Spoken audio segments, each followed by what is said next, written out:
Uma boa tarde para todos. Eu me sinto um neopalestrante porque, apesar das pregações, homilias, nos dominicais, em oportunidades nas igrejas, onde a gente pastoreia, aqui é uma plateia selecionada diante do que o nosso doutor Ítalo disse, do sacramento do matrimônio. O tema que me propuseram é, nesse quarto fórum, vocês poderão acompanhar alguns slides ali, e vão discorrer de acordo com eles, é justamente a revolução cultural. Pois então, é um tema muito amplo. Nós vamos focar em dois tempos. A revolução cultural histórica, adentrando aí alguns movimentos ideológicos, como o marxismo, a politização de ideias, o modernismo, e depois a ação da igreja como a contra-revolução nisso aí, cultural, a revolução cultural na igreja, segundo tempo. E aproveitando muito o que foi apresentado pelo doutor Ítalo sobre a família, os valores morais, éticos, religiosos a serem vividos a partir desse sacramento, enriquecendo a nossa sociedade, que tem na família a célula máter. Muito bem. Então, no segundo slide, nós vemos ali o tema. Cadê meu secretário? Pode ver. A revolução cultural, eu já coloquei direto na igreja. Nós vamos recordar aqueles nossos primeiros estudos de segundo grau, de faculdade, onde fomos alimentados por este movimento que, durante a Segunda Guerra Mundial, aflorou com muita ênfase, que era a ideologia marxista. E nós temos em Marx o iniciador de um pensamento da parte sociológico, não sociológico, mas o socialismo, mas que vai ser doada a paternidade para um famoso Antônio Gramsci, que nós vamos ver. Então, viram ali que está o senhor Marx numa posição muito elegante, tranquila, no seu trono, e uma figura que nós já conhecemos de costa, mostrando que é a ação da igreja, oferecendo aos seus filhos uma clareza doutrinária que possa ir no esclarecer do que é para a nossa santificação e não para a nossa luta de classe e reação que possa destruir o que nós percebemos em nossos dias, os valores. Muito bem. Nessa introdução, eu quero saudar todos os membros da comunidade e, principalmente, cumprimentar o Benê pela iniciativa de 14 anos, oferecer à sociedade e à nossa igreja esta comunidade que hoje está aqui muito bem representada e é bem sustentada pelas orações, pelos diretores espirituais e pela admiração da igreja. Temos hoje a figura do Antônio Augusto, comprovando que há um aprovo da igreja há muito tempo que vocês vêm caminhando. A família nova, famílias novas, é um termo muito bonito, porque eu acredito que a cada dia que nós fazemos algo, é algo de novo, né? E na família, o casal tem essa oportunidade de a cada dia, como o nascer do sol, despontar esse horizonte de conquista para o educar aos seus filhos, o conduzir a sua própria família no seio da sociedade. Depois eu fiquei também muito feliz quando a esta segunda parte, a comunidade católica, famílias novas, do Imaculado Coração de Maria. Olha que coisa bonita. Aqui é a inspiração para o fundador.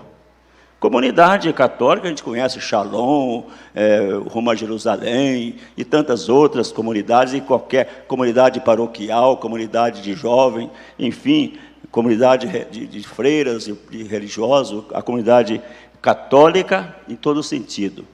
Mas do Imaculado Coração de Maria foi um alvo muito importante, porque nós vamos a Deus por Jesus. mas vamos a Jesus por Maria. E Ele faz tudo o que ela pede. Então, e uma das certezas que temos, que não está muito na boca do povo, até de católicos, o meu coração triunfará.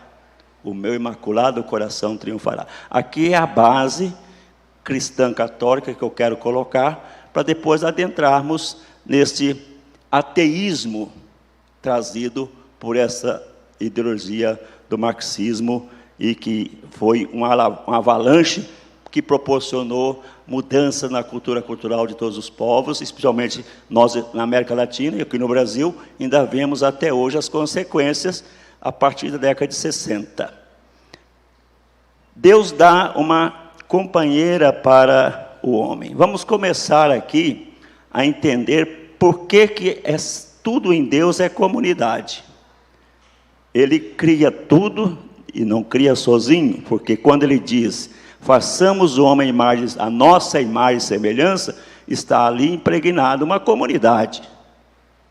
E tudo começou com Deus.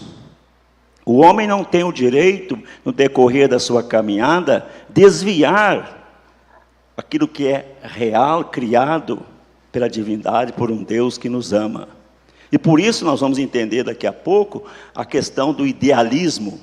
Os idealistas são aqueles que querem tirar Deus de tudo, né? Nós vimos aí, como o doutor falou, esquecendo a nossa origem, e eles querem implantar isto para que o socialismo seja, a partir da mentalidade de Marx e depois enriquecido por Gramsci, seja a base de uma sociedade onde o Estado vai ser, então, isentado, poder não fiscalizar, e aí vira essa balbúrdia, essa bagunça que virou o mundo e que nós brasileiros experimentamos ainda até não sei quando vamos experimentar. Então Deus nos criou a imagem e semelhança dele. Eu gostei aqui, vou recordar, estou permeando o tema geral com a parte cristã da própria palavra de Deus. Quando Deus nos criou, desculpem as mulheres, Ele criou a companheira de Adão de carne de segunda. Diz que é da costela de Adão, né? A carne de segunda, vamos para a nossa linguagem popular. Mas veja a riqueza que foi por muitos e muitos anos, lutando que se chegou a hoje essa emancipação, a esta riqueza, ao entendimento de que a mulher é o templo, é um templo, é que nos proporciona a entender o que é formar uma família. O homem, ele não faz ele não faz a família existir, ele não gera. Por isso nós temos com muita clareza, nós vemos na catequese bem elementar, bem principiante, o pai, ele é o patrimônio, pater. A mãe é a matriz, é a mater. Ela que faz gerar, é da mãe que vem. Então o matrimônio, o sacramento do matrimônio, ele não dá muito espaço para o patrimônio, para o pai. É a mãe, é a figura, Deus coloca a figura feminina, já desde do princípio, como uma fonte de vida. Isso é importante. E isso vai ser também depois embutido em busca de independência, mas distorcida a independência de um segmento da fé, e sim por um interesse ideológico. Vamos ter os movimentos feministas, vamos ter, em década de 60, a questão dos hippies, do paz e amor. Tudo isso é fruto de uma ideologia distante de Deus, sem que a pessoa tenha a convicção, ou faz de conta que não tem, do seu dever de servir e não de ser servido. Porque o servir é muito difícil entender, porque servir é estar à disposição, é estar disponível e sem limites para o próximo. E quando ser servido é esse egoísmo, esse desejo de estar bem à custa dos outros, o suor dos outros, que é justamente essa liberdade sem responsabilidade que vamos perceber.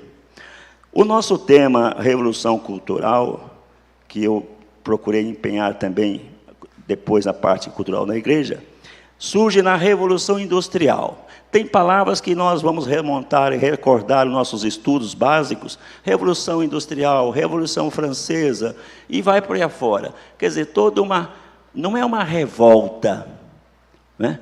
Porque quando Jesus mudou o pensamento do seu tempo, ele foi um revolucionário. Não um revolucionário político, ideológico, mas um revolucionário do bem. Um revolucionário da missão que ele dizia: eu estou aqui para fazer a vontade do Pai. Na família, nós fazemos a vontade do Pai, né? E isso não pode ser um pai protecionista, mas um pai que tem na sua missão a fé. Então, essa Revolução Industrial, Revolução Francesa e outras mais, eu pergunto, o que tem na sua memória de tudo isso?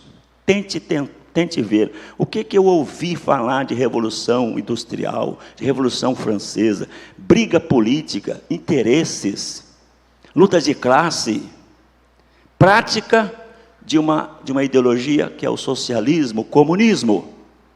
Isto é sem Deus, é ateísmo, não encaixa dentro da missão de família e de fé. Duas correntes surgiram nesse período, que nós podemos destacar aqui, que é a realista e a idealista. O pensamento realista, o realista é aquele que faz tudo dentro dos princípios da fé. É Deus presente. Minha família é real, não no sentido monárquico, de poder, mas a minha família existe, porque ela foi instituída como sacramento e que está fundamentada em Gênesis, não é só no Evangelho, o Evangelho já é a maturidade do sacramento, mas lá em Gênesis, os primeiros capítulos, o homem deixará seu pai, sua mãe, vai unir-se à sua mulher e serão uma só carne. Foi o fechamento do doutor Ítalo agora há pouco. Então, isso é patrimônio divino. Família é patrimônio divino. E não podemos permitir que ideologias advergem da fé tenham mais força sobre a nossa oração. E vocês se firmam aqui, ó. Esqueçamos aqui um pouquinho. A minha família está de mão dadas com o Imaculado Coração de Maria, que vai e está já triunfando. Isso é muito importante para sustentar o seu casamento. Nós temos, então, esse sentido do marxismo que, na pessoa de Marx, surge, ele viveu aí de 1818 até 1893, 83, aliás, quer dizer, nós estamos aí no segundo centenário do nascimento dessa figura, que buscou espalhar um ateísmo, ideias de que a liberdade, a luta de classe e as suas teorias como interpretação econômica da história, a luta de classe conflitando entre os grupos, a teoria da evolução socialista, onde o socialismo é só um degrau para o comunismo. O pessoal, não estou falando em política, estou falando ainda do que levou o ateísmo a se espalhar e a querer tirar Deus, né? Vocês lembram aquele programa de televisão que tem aquela mão daquele gorila que afasta a pessoa que não está bem? Então, o socialismo é um degrauzinho que parece bonzinho, que ajuda todo mundo, e vai subindo e chega no comunismo. Ateísmo total. Não podemos admitir. Eu sou capelão militar, eu posso dizer que o que circula nos quartéis, desde a base até o alto comando, essa preocupação. O pessoal pensa que o militar, não estou defendendo a bandeira, mas eu como capelão estou lá para ser um sinal de Deus no meio da tropa. A missão do capelão é ser um sinal de Deus no meio da tropa, porque o soldado é preparado para matar. Isso eu digo nas Forças Armadas. Ele não é preparado para dialogar, para bater papo, não. Ele é preparado para a guerra quando a paz está em risco. Jesus não foi democrata. Me mostra uma passagem do Evangelho em que Jesus pede por favor a alguém. Vá, faça. Vai e diga àquele dono daquele salão que eu preciso dele para poder comer a Páscoa com meus discípulos. Vai lá na praça, pega aquele burrinho que está lá, que eu preciso depois e devolve. Vem e segue-me. Então, nós temos hoje uma lavada, uma série de gamas de pensamentos contra a ação do defensor da paz. Ele está matando, é opressor. O doutor explicou bem o que é ser um ditador. Nós, então, temos essa preocupação. E nós, padres, lá dentro do quartel, nós nos preocupamos em apaziguar aqueles pitbulls que estão na corrente. É assim a comparação. Solte um pitbull que está na corrente há 2, 3 dias, quase sem comer e sem beber. O soldado preparado para a guerra é assim. A cada dia ele se prepara com cursos mais elevados, porque há uma preocupação não de pressionar, oprimir quem está no caminho certo, quem está na fé, mas aquele que quer destruir a moral, a ética, a religião de alguém. Então, vemos isto como uma missão, porque o que estava sendo pregado, apregoado, divulgado, para formular uma nova concepção de história. O marxismo, o socialismo, mudar a história para o interesse de um grupo. Luta de classe. Invadir a terra do outro, invadir a casa do outro, bater no professor, agredir o pai, matar a mãe. Eu quero o meu terreno, o meu tesouro está aqui, eu quero defendê-lo. É o que nós estamos vendo pela mídia. A mídia só mostra isto. Esperemos que mude.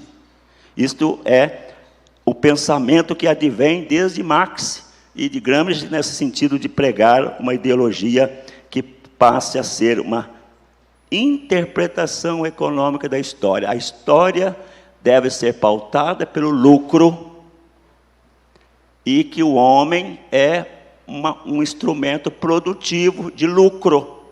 É um dos seus pensamentos. Também a luta de classe, criar conflitos entre grupos, até dentro da família. Quantas famílias desarticuladas, impedidas de viver o bem, de viver o sacramento. Pai que não abre mais a boca para falar o certo, porque o filho perdeu aquela educação básica e está agora sustentado por ideologias nos colégios, nas universidades, até escolas católicas, retirando os símbolos católicos, porque a lei determina, é um país laico, mas não é um país sem religião, é um país que deixa livre a sua escolha de segmento. O laicismo é isto, ele existe para dar espaço a quem quer que seja, desde que vivam a fé. O princípio cristão também não é essas coisas radicais, fundamentalistas, mas tem que viver a fé em Jesus Cristo. Esta é a linha. Então, essa luta de classe, ouvimos muito isso na década de 80, década de 90, alguns movimentos que eram alimentados em lutas de classe. Até hoje temos alguns ainda, que nós achamos que é um direito. Não é um direito invadir a propriedade privada, destruir o lar de alguém, trazer infelicidade. Jesus disse, ai daquele que é motivo de escândalo para os pequenos. Pequeno é todo aquele que é indefeso, que não tem como se defender. Eles acham que pequenos são só as criancinhas. Não, muito mais os adultos, o idoso, o pobre, que não tem como se defender e buscar os seus direitos, vivem muito os seus deveres. Quantos são santos porque vivem o seu dever e não têm quase nenhum direito? A teoria da evolução socialista, que eu falava que é um degrau. Eu diria, o que é um idealista nesse sentido aqui? Tirar Deus da realidade humana, ver uma existência de tudo sem Deus. É ateísmo. Essa flor linda aqui, isso não tem. Na natureza ela foi evoluindo, ela era desse jeito branquinha, com o sol, ela ficou assim rosa. Calma, esse evolucionismo aí, não podemos comungar com ele.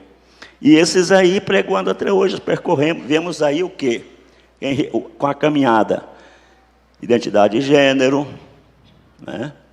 É um assunto, não podemos falar que dá processo. Que negócio é esse da processo? Quer dizer que tudo que é ruim dá processo, porque está mostrando o bem? Não é possível. Então, o mal virou para o lado do bem. Então, fruto dessa caminhada, identidade de gêneros, os preconceitos, o afastamento de Deus, a decadência da moral, da ética, dos valores de dignidade humana. Aqui nós temos, perguntar a uma pessoa, não me lembro o nome do filósofo, eu não sou muito bom para guardar esses detalhes, guardo o fato. Qual é o caminho para se criar um ditador? Seja em termos políticos. 5 pontos, ele respondeu, dentro desta linha. Primeiro, enfraquecimento da educação. Tire tudo que é bom das escolas e você dominará essas mentes. Tira a moral e cívico, tira o SPB, a história tem que ser distorcida, religião nem pensar. Enfraquecimento da saúde. Quanto mais doente, mais cedo morre e menos trabalho para o Estado, menos despesa. O idoso, então, para quê? Não produz nada, porque é a questão do Estado produtivo. Terceiro, enfraquecimento das Forças Armadas. Não é porque eu seja militar, não. Enfraquecimento das Forças Armadas. Um país onde as Forças Armadas é obsoleta, é sucateada, e nós estamos vivendo isso no Brasil. Se tivermos uma guerra, o nosso exército brasileiro, por mais preparado que esteja, nós não temos condições de enfrentar um dia de combate. Porque nós estamos com equipamento ainda obsoleto, e às vezes até aviões que já estão sucateados lá fora, foram comprados para cá, dinheiro do povo, para poder fazer média e divisas de economia internacional. Protecionismo, Bolsa Família, salário presidiário de prisão, bolsa isso, bolsa aquilo, eu compro você com bacatela. É como dar bala para criança. Os pedófilos fazem isto. Com porcaria, eles cometem o crime horroroso, hediondo que nós temos aí. É isso que está acontecendo no Brasil. É fruto desta ideologia. Cesta básica, aliás, cesta isso, cesta aquilo, vale isso, vale aquilo, entendeu? E um preso, ele recebe pouco mais de um salário mínimo e conforma a família muito mais. Eu vi agora uma entrevista há poucos dias na televisão, nunca vi. É uma coisa que o militar não consegue entender, por mais direito que o cidadão tenha. Se o Dom Antônio quiser dar uma entrevista, ele vai ter dificuldade de conseguir espaço. Mas um preso que matou, que sequestrou, um pedófilo, dá entrevista, dizendo até, eu fiquei preso 9 meses, quando eu voltei para casa, eu tinha na minha conta bancária R$8.000. E você ganha R$8.000 livre, assim de graça? É o que está por aí. Protecionismo. 5º ponto último. Liberdade sem responsabilidade. Faça tudo que você quiser. Bata no seu pai, não vá lá estudar, vai para a faculdade e fume o seu baseado, e mantenha a relação sexual no banheiro da escola, vá para a cantina, bota os pés em cima da mesa, bata no professor se ele te repreender. É uma esculhambação. E tem gente que acha que isso é um direito. Não. Ele só poderia ter esse direito se ele estivesse vivendo os deveres. E quem conhece os deveres sabe que o direito está um pouco mais abaixo. Não são paralelos. Porque eu obedeci os 10 mandamentos, eu tenho que ir para o céu. Eu vou para o céu. Não.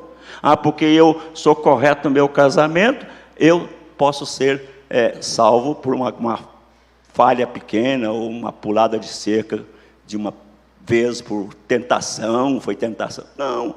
O dever é de ir até o fim. Eu no sacerdócio, você no seu casamento.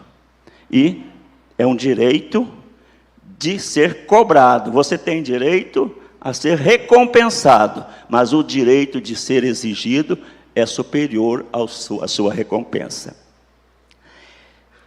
Então, esses valores que vimos aí, que é importante, como criar uma ditadura, que ela pode ser até na família, a panduragem, a sovina, o cara que regra a educação, a saúde dos seus, ele está criando aí em si um próprio ditador. E depois, quando ele se vê acuado e numa situação de aperto, ele começa a agradar, né? Começa a ceder, é o protecionismo. E depois a colocar uma venda nos olhos diante da repreensão que deve existir, como cobrança daquilo que se perde, que é a honestidade. Então devemos cobrar a volta disso para o próprio ambiente da família. Isso tudo, meus amigos, né, é fruto que nós percebemos num grande movimento liberal, a queda do dever e da conduta, 1960, pode passar. Isso aqui é o que eu acabava de falar. Aí está o pai do comunismo, do socialismo, Antônio Gramsci, que é posterior a Marx. E veja só o que está escrito: a desconstrução de um texto ou de um fato histórico permite que se elimine o seu significado, substituindo por outro que se pretende. Entendeu? Olha a artimanha. Eu repeti para vocês, talvez não dê para ler. Você já ouviu falar do marxismo cultural? O que é? A desconstrução de um texto ou de um fato histórico. Então, vamos desmontar a história como ela é. A Revolução de 64 foi uma ditadura. Eu dizia agora, me desculpa o parênteses aqui, a partir de 2019, nós podemos dizer que o Brasil está sendo governado por um governo militar. Olha o que eu quero dizer. Por quê? O que é democracia? O que é governo? A democracia é o povo escolhendo os seus representantes. Então, se o povo escolheu desta vez a figura que é militar e que ele vai encher isso aí de militar, não tenha dúvida, técnicos, e principalmente na área da segurança, porque só o militar entende. Não adianta vocês pensarem que um secretário de segurança vai conseguir resolver o problema da violência, se ele não sabe nem direito o que é uma arma de fogo, o que é um calibre uma R-15, de uma .50. Daqui a pouco o Rio de Janeiro vai estar com canhões apontados lá de cima das comunidades, lá para baixo ou de baixo para cima. Então, quem tem que tratar desse assunto é quem foi formado para isso. Aí pega um médico, vai ser secretário de segurança. Pega um militar, vai ser ministro da Justiça, da Saúde. Não tem nada a ver. Cada macaco no seu galho. Então, é justamente o que nós percebemos. Agora nós vamos ter essa distorção da história de 64 até 85. Agora é real, porque lá não foi ditadura, não foi governo militar. Realmente não foi eleito pelo povo. Agora foi. Porque eu sou padre e eu nunca deixei de ser padre. O camarada que é militar nunca deixa de ser militar. São vocações que perduram até a morte. E a nossa ainda é mais grave, né, Dom Antônio? A nossa vai até, se eu morrer e for para o inferno, vou ser recebido com tapete vermelho, porque eu chegarei lá como padre. Meu sacerdócio, o seu casamento já diz, até que a morte separa. O sacerdócio não. Eu vou chegar no inferno se eu for para lá, é mais fácil ir para lá, porque aí não vai. É como a história do sapo, me joga na água e não na pedra. Eu sempre digo, eu posso ir para o inferno, porque eu falando assim, eles vão me ajudar a desviar o caminho e ir para o céu. É mais fácil, para não cair na... Né? E o sapo dizia, me joga na pedra, me joga na pedra. E aí o jogaram na água, ele disse, é isso que eu queria. Então, essa é a história. Muito bem. Como é que... Então, o idealista, ele está na contramão do realista. E Santo Tomás de Aquino, figura que nós devemos muito bem conhecer mais de perto, ler alguma coisa sobre ele, ele mostra a realidade humana em Deus. Em Deus. Um livro que está sendo agora bastante visto, A Moral Judaica Cristã, é bom vocês procurar ver. Nesse livro, em suma, você vai encontrar tudo o que está acontecendo em nosso tempo. No tempo de Jesus também não foi diferente. Ele foi taxado de revolucionário, porque o seu reino não era desse mundo. Ele pregava um reino que não era aquele que o povo queria. Ele era um rei não político. E quantos hoje pregam esse reino e não são entendidos? né? É aquilo que o professor falou, a doutora falou, da santidade de muita gente. Voltemos, então, a esta linha do socialismo, que não é uma coisa nova. O socialismo não é coisa de hoje. O pessoal acha que isso é coisa moderna. É um professor de sociologia, ele desenvolveu para nós a teoria do socialismo, tratando da história da política, da politização do mundo. Não. Se você ler a República de Platão, está tudo lá. Se você quiser saber a raiz, para entender, a República de Platão. Entenderam que a gente não tem nada de novo na face da Terra? Nós ficamos aí, às vezes, entusiasmados, porque é o que nós somos um povo inteligente. A tecnologia nos coloca muito próximo de tudo, em poucos segundos, eu falo em qualquer parte do mundo. Galera, isso apenas me faz voltar àquele pensamento, àquela palavra que está no Gênesis, que Deus disse: crescei, multiplicai e dominai a terra, com disciplina, com justiça, com ordem, com paz. Então, é dever do homem conquistar essa terra, mas não pela violência, é pela inteligência. É o que nós temos hoje, com o celular, com qualquer tipo de meio de comunicação. É uma conquista rica, que precisa ser disciplinado o seu uso. Isso é de Deus, minha gente. É por que é de Deus? Porque é fruto da inteligência do homem. E quem é que dá essa inteligência? Deus. E para o idealista não é Deus que dá isso, não. É a minha capacidade evolutiva, eu me evoluir na minha cultura. Usam muito isso, a evoluir na inteligência. Cuidado com essas palavras, porque elas podem ferir profundamente a razão de você dar testemunho da sua fé. Depois, me desculpe eu ler aqui uma coisa rapidamente. Platão, então, imagina uma cidade cuja divisão dessas classes sociais não se baseava no nascimento ou na riqueza, e sim na capacidade de cada indivíduo aproveitar a educação que lhe fosse dispensada. Então, olha o problema das nossas universidades, leigas e ateístas.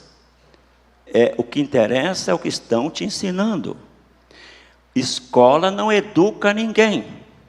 Quem educa é o lar, o berço é a família. E Jesus disse uma coisa, quando o doutor falou aqui sobre o pai que não tem, às vezes, condições de educar ou foge desse dever, me fala, não estou racionalizando a Bíblia, pelo contrário, o Evangelho, estou mostrando que isso está morrendo, o pessoal não cita mais os mandos de Jesus, os ensinamentos. Ele diz, você não dá aquilo que não tem. Se você não é educado, se você não tem fé, se você não tem educação, você não pode dar. Você não é uma boa fonte. Eu abro uma torneira, não tem água. Então, é inútil. Entendeu? Então, você não tendo para si, não sabe como repassar para os outros. Então, nesse pensamento de Platão, em suma, no seu livro República, ele fala isso. E sim a capacidade de cada indivíduo aproveitar a educação que lhe fosse dispensada. Em um outro livro, para fechar aqui essa parte histórica, filosófica, idealista, Utopia, de Thomas More. Leia lá também. Nós temos que ler, tem que tirar um tempinho, não é só os livros de espiritualidade, isso aí é fundamental. Livro de espiritualidade, tem gente que lê para passar tempo. Estou tão cansado, vou rezar um terço para relaxar. Isso aqui não é terapia ocupacional. Isso aqui é meditar os mistérios da fé. Né? A Bíblia não é livro de romance, de história. É para eu conhecer como pautar minha vida para chegar no céu, para ser santo. Só vou ser santo se eu praticar. Eu posso ter um monte de outros livros, mas para eu ser santo, está aqui, não tenho. Até o catecismo da igreja, ele é filho daqui. Os documentos da igreja, do magistério da igreja, é o neto. Neto, ele é filho daqui e é neto dela. Então, precisa estar de mãos atadas para a sua santificação. Utopia de Thomas More. E ele, então, mostra lá no seu livro a mesma imagem de uma educação pautada, muitas vezes, pelos caprichos e interesses pessoais. E foi até, santo, foi depois reconsiderado e hoje é um santo da igreja. O socialismo nasceu na França em 1832 com um artigo do jornalista Pierre Leroux.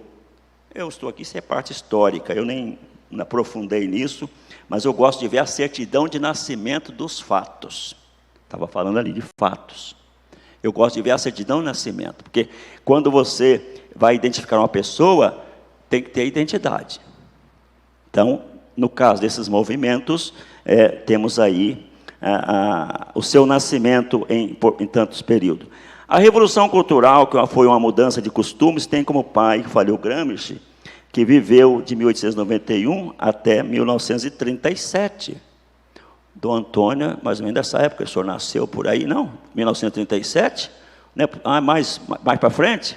Que beleza, salva de palmas para o senhor, então. Porque ele falou de velho aqui, eu fiquei preocupado comigo e o senhor. Fiquei nós dois preocupados. Está vendo? Então, graças a Deus. 1930, é porque a minha mãe nasceu em 1926. Né? Então já está com 90 e tantas pedradas. O senhor está jovem. Graças a Deus. Então, esse Antônio Gramsci, que é o pai do socialismo e depois o comunismo, ele escreveu suas obras quando ele pegou 20 anos de cadeia. Essas coisas sem Deus, leva para a cadeia também. Leva para a cadeia. O pessoal pensa que cadeia é só para quem mata, quem rouba. Não. A primeira coisa para matar e roubar, conscientemente, é sair de Deus. É viver sem Deus. Viver sem Deus, uma família sem Deus, é um desastre. Nunca permitam que seus filhos, por mais doutores que eles sejam em suas universidades, professor, catedrático, mestrado, o vô, a avó, a tia, que eles cheguem e deem palpite sobre a sua fé. Não, mas é liberdade de expressão. Não, vó, isso já era. Isso não existe mais, não. Isso aqui é invenção de padre. Tira isso daqui. Como conta uma historinha, minha mãe, 92 anos, ela chega o pessoal de um segmento protestante, e alguns são bastante atrevidos, porque eles podiam ter uma educação de chegar e observar a casa. Minha mãe tem quase que um santuário, tem mais santo lá dentro, se for pesar as imagens, do que no céu, falei para ela. Tem oratório nos quartos, na cozinha tem tudo, tem até o São Benedito lá para tomar café todo dia. E eles chegam e começam a falar mal das imagens. Para uma pessoa de não foi agora, ela tinha seus 85 anos. E principalmente, não sei por que birra que eles têm com Nossa Senhora. Eu não entendo. Eu coordeno 8 sacerdotes, capelães e 2 pastores. E eu digo para eles, não entendo. E eles, nem nós, padre, nem nós. Então eles são papagaio que continuam pregando o que eles não sabem por que há essa negatividade, Maria. E falaram, ela virou e falou assim, minha filha, foi muito bom vocês terem vindo aqui, mas aqui em Minas Gerais nós temos um ditado engraçado. Não falar mal de ninguém. É muito feio, ainda mais da mãe de Jesus. Não fale mal de Nossa Senhora, não aqui na minha casa. Então é interessante, é uma tônica dos ateístas, eles se consideram ateus, agnósticos, sei lá o quê, tirar os sinais da fé. E onde é que eles vão encontrar isso? No coração do católico. E tem católico que é frouxo, que entrega os pontos. Quebram as imagens, jogam tudo fora. E alguns são mais escrupulosos, eles embrulham aquilo ali e deixam lá na porta da igreja, assim, olhando para ninguém ver, e deixa lá. Quantas igrejas, não sei se o senhor, quando foi pároco, percebeu, encontramos tantas imagens, é os sinais da fé que o ateísmo apregoa como um ponto de risco. Mudança de costumes. E esse homem, Antônio Gramsci, escreveu uma obra que precisa ser conhecida, chamada Cadernos do Cárcere. Por quê? Você não pode criticar, julgar esses pensadores, esses ideologistas, sem conhecer o que eles falaram e escreveram. Não que você vá segui-los, adotá-los. Ele escreveu esta obra e que se espalhou para a formação da escola marxista ocidental, onde o que ele mais apregoa, política, ideologia, cultura, tudo no ateísmo. Esse tripé, política, ideologia e cultura, dentro do ateísmo. Portanto, meus amigos, agora eu gostaria de passar outro slide. Viram lá embaixo? Está escrito lá, volte, por favor. Você percebe que isso acontece no Brasil de hoje. Esse pensamento foi que já levou, graças a Deus, eu não estou aqui desejando mal para ninguém, mas já levou uma meia dúzia para a cadeia. E vai levar muito mais. Porque não é possível que eu possa vencer apregoando o mal. O bem tem que vencer. Indiferente de quem vai agora assumir. Mas o bem tem que vencer. Vai me dizer que uma pessoa rouba e ela está certa? Ela fez o bem? Não.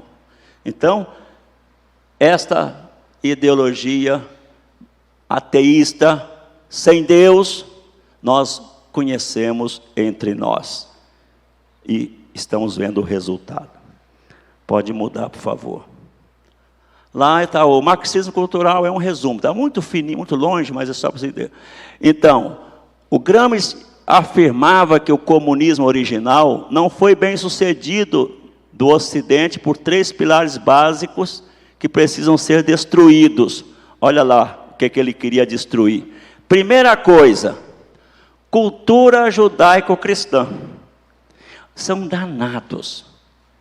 Nós tivemos líderes políticos que nem em terreiro de macumba eles iam, e foram. E quando vão à igreja católica, fazem as besteiras que andam fazendo por aí. Então, pensamento de Gramsci dizendo, o comunismo original de Marx, isso aí não foi, no Ocidente não tem muito espaço, não. Mas ele quer que entendam. Destruir a cultura judaico-cristã, são os nossos antepassados. Jesus era judeu. Nós somos católicos, mas graças ao que ele fez por nós. Temos que ter gratidão a essa cultura judaica cristã. Estrutura familiar convencional, acabar com esse negócio de pai, mãe, tia, avó, o pai. Não, casamento, que é isso? Não, vamos ajuntar homem com homem, mulher com mulher, e vão viver aí essa baderna. Tudo contra a palavra, contra a criação, contra Deus. Estrutura familiar convencional, acabar com isso. O negócio é deixar correr frouxo. A substituição de técnicos nas empresas estatais por membros de partido. Infiltrar, né? Infiltração. Colocar gente nossa lá dentro, para fazer a cabeça. E onde é hoje o campo mais fértil do comunismo? Nas nossas universidades. Não se iludam. Nas nossas universidades. Temos aqui jovens que estão no universitário, eu tenho certeza. Sejam instrumentos de conversão na sua sala de aula, no seu ambiente. Senão você vai para o inferno. Se você falar que é católico, que é da comunidade Famílias Novas, e fica embutido, com vergonha de dar testemunho, você vai ser rejeitado. Eu não os conheço, diz Jesus. E quem não me testemunha diante dos homens, eu vou negá-lo diante de Deus. Deus me livra a gente chegar diante de Deus e o filho dele fala assim, pai, esse aí não. Está enrolando o senhor. Não, esse aí não. E ele vai fazer isso. Nós temos que ter coragem. Transparência. É dever. Defender a fé cristã católica. Está lá, ó. Infiltrar no meio dos técnicos, no meio das empresas, nas escolas, destruir a cabeça, o pensamento, o raciocínio do jovem. E dar para ele o prazer. Você pode matar a aula, você pode ficar na cantina, você pode... Afinal, você passa. Nós vamos dar um jeito. E nós estamos vendo aí prédios e construções caindo, gente nas prisões sem sair de lá, porque os advogados não prestam, engenheiros que não têm capacidade, pessoas que morrem em nossos hospitais, eles simplesmente dizem parada cardíaca, infecção generalizada, e vai para debaixo da terra. E quem é que vai provar que não foi aquilo? É igual aquela história do mineirinho lá, que preguiçoso demais, tal, depois adoece e vai para o hospital, com muita moleza, e morre. Mas foi uma parada cardíaca. Então, no meio do caminho, para o cemitério, ele acorda. Aí os 4 que estavam carregando o caixão, bateu, abriu o caixão. O que é? Eu não morri. Ah, rapaz, o doutor falou que você está morto. Pronto. Você quer saber mais que o doutor? Fecha o caixão e enterra. Quer dizer, então, isso aí, a terra, depois de comer, de receber, não vai mais poder testemunhar. E termina. O mais grave de tudo é que a ideologia gramsciana é a predileta. Desculpe se tiver, vou falar agora. Eu estou doido para falar do PT. Doido para falar, mas está lá. Doido para falar do PT. Que é uma coisa do diabo. Eu não tenho medo de falar, não. Se eu for preso, eu vou preso porque Dom Antônio daqui vai me ajudar a virar até Marte na cadeia. Padre preso, se for por uma questão justa, não porque mereceu, ele vira Marte. Então, o PT é tão do diabo que o número é 13. A cor é vermelha do inferno. Não dá. Isso aí não ia dar certo. Nunca ia dar certo. Então, o analista diz, o mais grave de tudo isso é que a ideologia gramsciana é predileta do PT. Estava no curso do nosso país. Está nas faculdades. As escolas básicas elementares retiraram o ensino religioso, retiraram a moral e cívica, a lei moderna da educação. Tiraram o OSPB. Aquilo que fala de moral, de ética e fé, tira.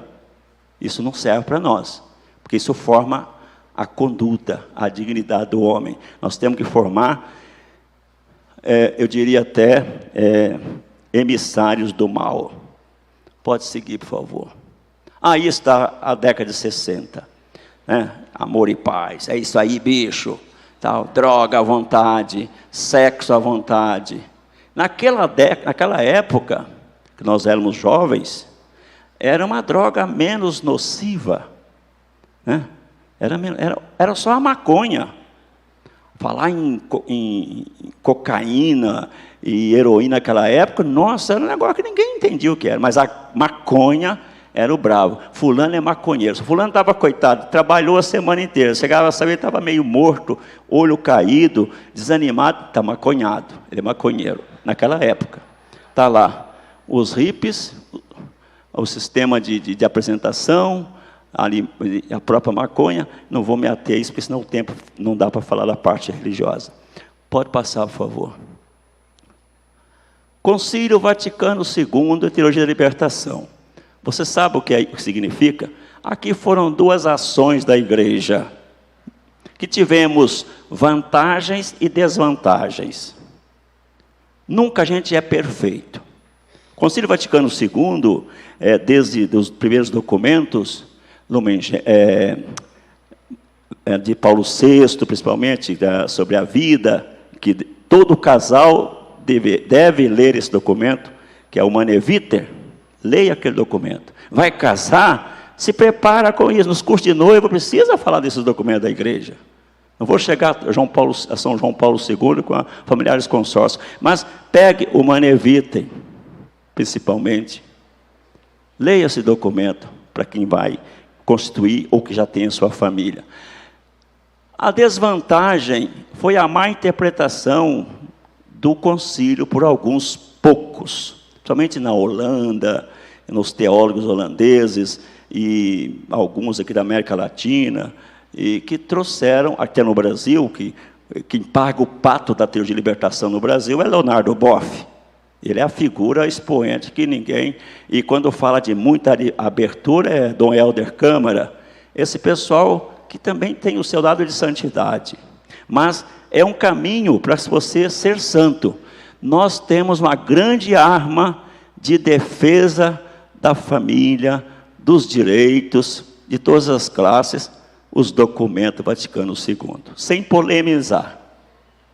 Tem muitos documentos, o Popular Progresso, o Maneviter, e outros mais aí, João Paulo de São João 23, né, Mater Magistra, e vai para aí afora. Depois chegamos aos documentos de pastorais, de bíblicos, né, de verbo, e vai para aí vocês entenderem. Tem que ler essas coisas, são os documentos do Vaticano II. E a teologia da libertação, ela veio, e foi, a meu ver, ela foi distorcida por alguns. Eu me lembro, quando eu, padre novo, assumi a minha primeira paróquia, a igreja não tinha, o templo não tinha imagens. Não tinha imagem. O povo ficava rezando assim, por um lado. Aí eu perguntei, por que você ficou olhando para essa parede? Aqui tinha uma imagem de São José tão bonita. Passou por lá uma equipe, desculpe, eu não quero estigmatizar nem rotular, um grupo de sacerdotes de uma certa congregação, que limpou tudo. Doou as imagens, mandou jogar no rio, sei lá, uma loucura. Como é difícil recuperar isto. É difícil.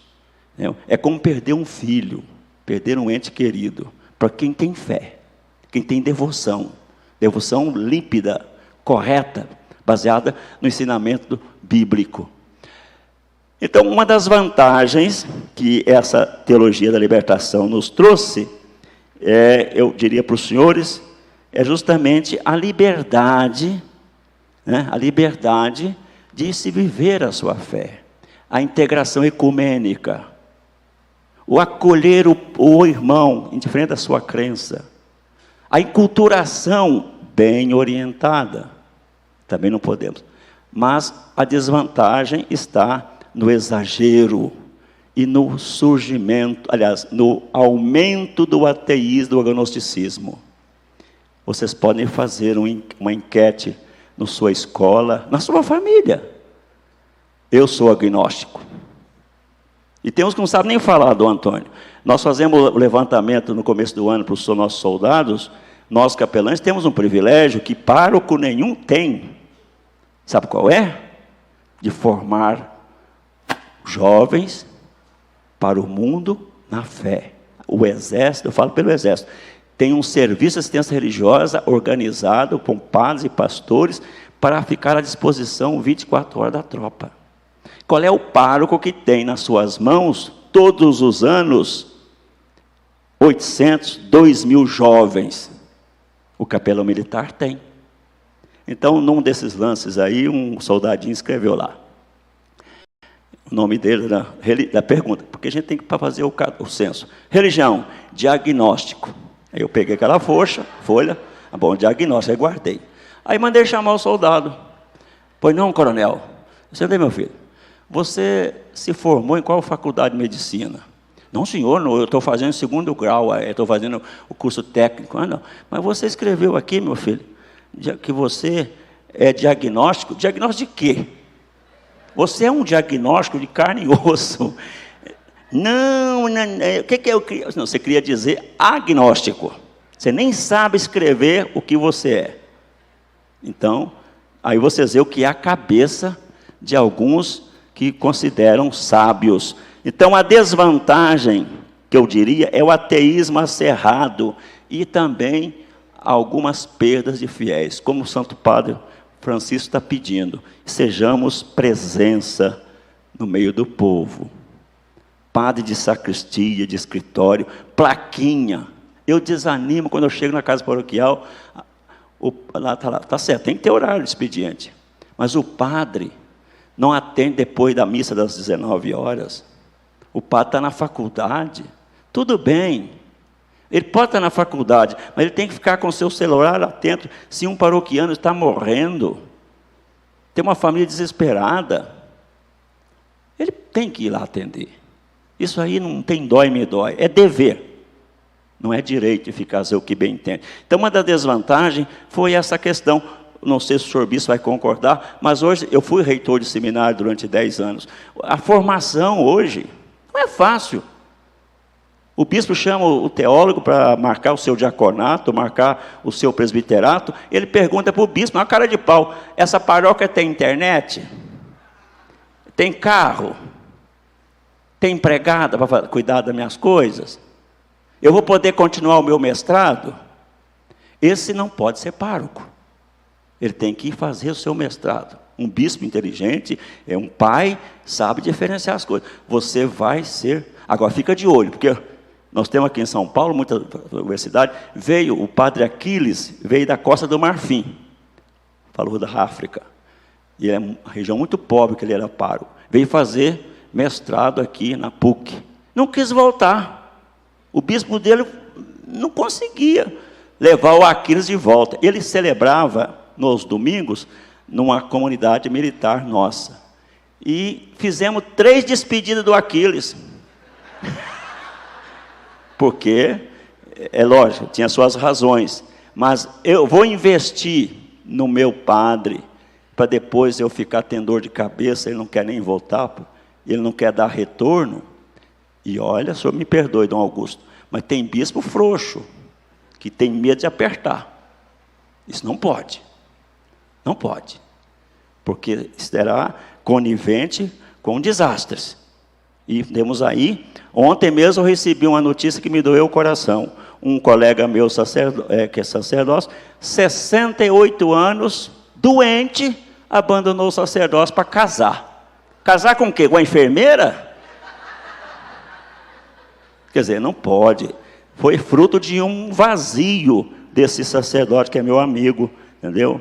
Então, o prejuízo que nós tivemos na igreja com relação a essa caminhada da teologia de libertação, eu diria que é o laicismo, né? Esse voltar, que ele tem a vantagem e desvantagem. A vantagem é uma igreja livre, não está atada a ninguém, e desvantagem é a perda de fiéis que nós estamos reconquistando. A preocupação em esquecer a tradição e viver exageradamente o novo. Outra coisa, modernismo.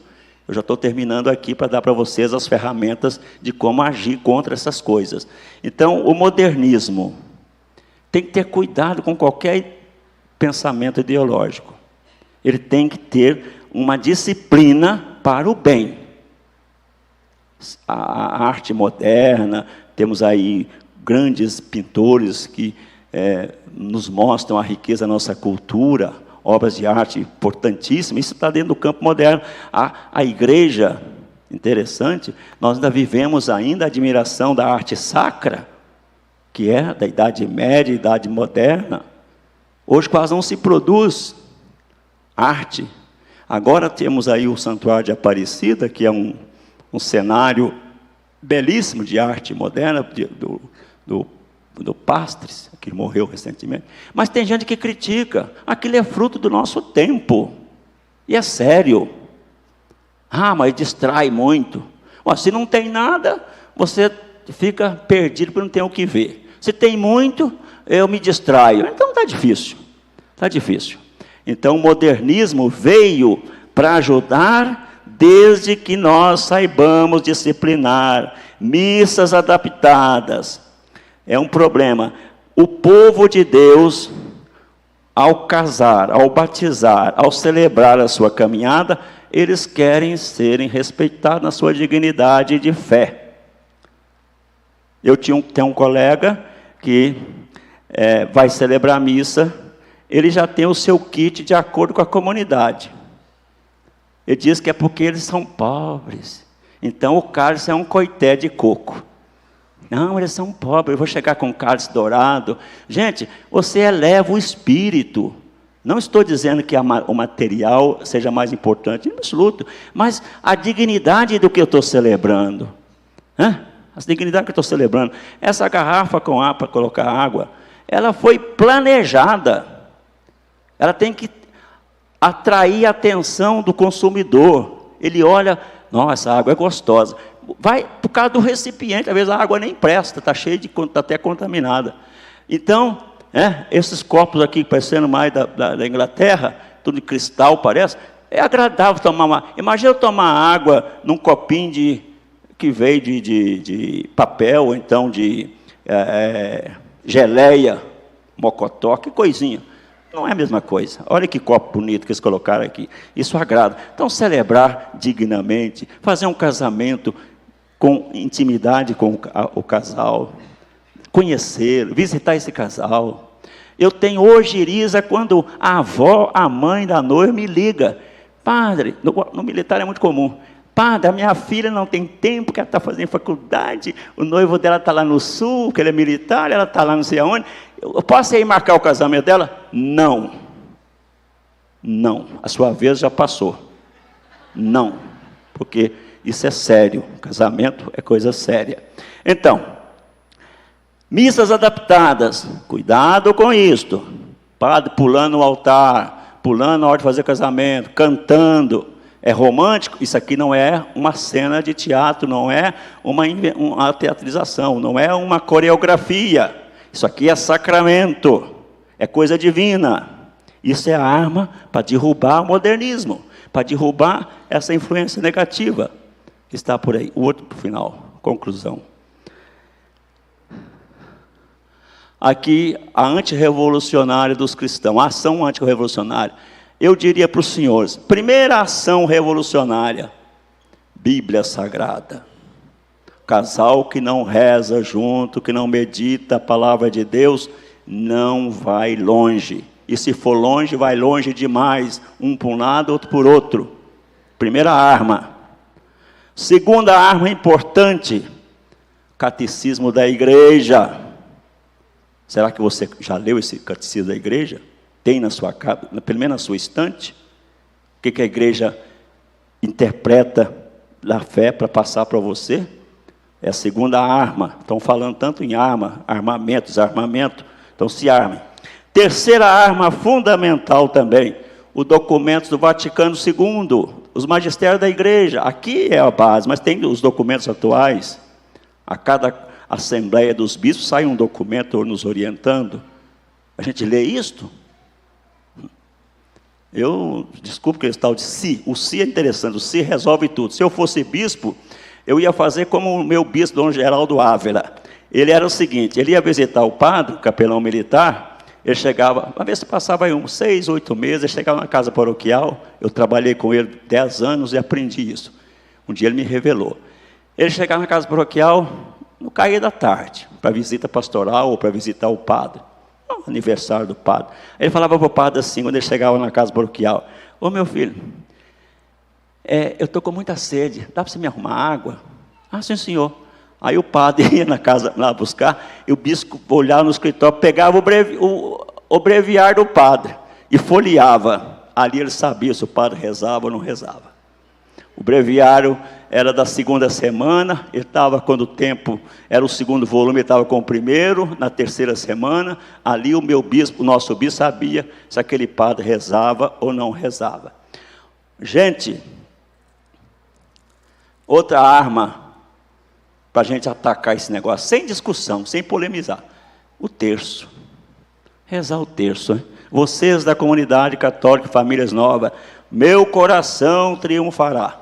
Nossa Senhora de Fátima. Terço. Tá? Se não rezá-lo, é um fracasso também. Porque o terço, padre, eu começo a rezar o terço e durmo. Ótimo. Não que seja sonífero, mas é bom. Lá em casa, eu tinha 8, 9 anos, minha mãe dizia que começava a rezar o terço, tinha que ir até o fim. Porque ela falava que quando a gente começava a rezar, Nossa Senhora ajoelhava na nossa frente. E se você parasse, ela ficava lá até outro dia, você fosse continuar o terço. Isso é a mentalidade para os meninos sumirem, não deixarem de rezar o terço. Meu filho, começou a rezar o terço, a Nossa Senhora, fica na sua frente. Se você parar e dormir, ela fica lá de joelho. Coitado, o joelho vai doer muito. Às vezes a gente esquecia e não lembrava. Mas o terço, vocês têm a obrigação, comunidade católica de famílias novas, do Imaculado Coração de Maria, rezar o terço. Tá certo? Bonito quando o casal reza juntos. Vai intercalando. Eu vou rezar o primeiro mistério, você reza o segundo. Né? E rezar juntos. Então, meus irmãos, desculpe se eu não fui muito objetivo e claro, mas vocês me deram um tema político para que eu pudesse combatê-lo com a fé. E eu combato com o que Jesus nos ensina, né? Que o meu reino não é deste mundo. Se fosse deste mundo, os meus me defenderiam. E vocês estão no mundo sem ser do mundo. Guardem bem isto. Estejamos no mundo, como foi falar pelo doutor Ítalo, um dia vamos ter que sair daqui. E que não saiamos daqui como esse idoso que morreu sem dizer não, não, não. Louvado seja nosso Senhor Jesus Cristo.